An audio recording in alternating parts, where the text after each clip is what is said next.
మాఘ బహుళ అమావాస్య మంగళవారం 17వ తేదీ ఫిబ్రవరి 2026 సంవత్సరం రోజున మరి కంకణాకారం సూర్యగ్రహణం అనేటువంటిది సంభవించబోతోంది. శతభిష నక్షత్రంలో ఈ సూర్యగ్రహణం సంభవిస్తోంది. ఇకపోతే ఈ సమయం ఏమిటనంటే సాయంత్రం 5:31 నుండి మరి సాయంత్రం 5:57 వరకు ఇది ఉంటుంది. సూతక కాలం భారతదేశంలో లేదు. ఎంచేతనంటే ఈ సూర్యగ్రహణం భారతదేశంలో కనబడదు కాబట్టి.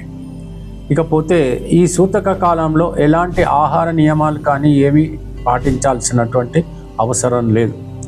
ఇకపోతే ఈ గ్రహణ ప్రభావము ఏమైనా ఏ రాశిపైన ఉంటుందా అని కనుక చూసుకున్నట్టయితే జ్యోతిష్య శాస్త్ర ప్రకారంగా కర్కాటక రాశి గారికి, కుంభరాశి గారికి, సింహరాశి వారికి కొంతవరకు జాగ్రత్త పడాల్సి వస్తుంది ఆ సమయంలో.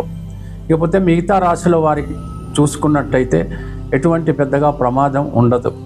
ఏది ఏమైనప్పటికీ కూడా ఈ యొక్క సూర్యగ్రహణ సమయంలో తప్పకుండా మీరందరూ కూడా పితృక్షాలకు వాళ్ళకి ఏదైనా నైవేద్యాలు పెట్టడం, వాళ్ళకి ఏదైనా తర్పణాలు చేయటం ఇలాంటివి చేస్తే పుణ్యం పురుషార్థం.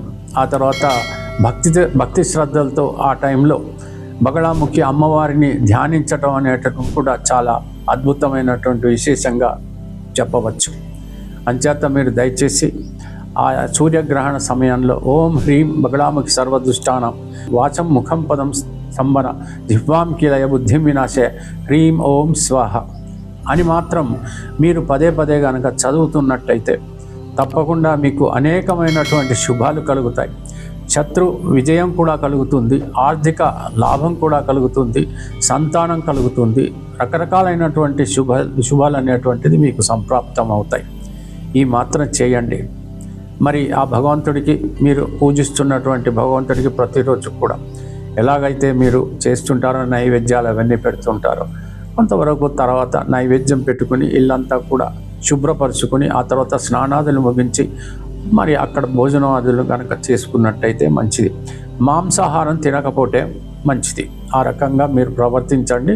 తప్పకుండా మిగతా కాలం అంతా బాగుంటుంది. కాకపోతే చంద్రగ్రహణం గురించి మాత్రం 2 వారాల తర్వాత మళ్ళీ చంద్రగ్రహణం వస్తుంది కాబట్టి అప్పుడు ఎలాంటి జాగ్రత్తలు తీసుకోవాలి ఏమిటి అనేటువంటి విషయం నేను చెప్తాను. ఈ యొక్క చంద్రగ్రహణ కాలంలో మనకి కుంభరాశిలో కనుక తీసుకున్నట్టయితే పంచగ్రహాలు కూడా కలుస్తున్నాయి కాబట్టి ముఖ్యంగా కుజుడు కూడా ఉన్నటువంటి పరిస్థితులు, చంద్రుడు కూడా శతభిష నక్షత్రంలో ఉన్నాడు కాబట్టి మనం కొంతవరకు ఇవన్నీ నియమాలు పాటించడం అనేటువంటిది మంచిది.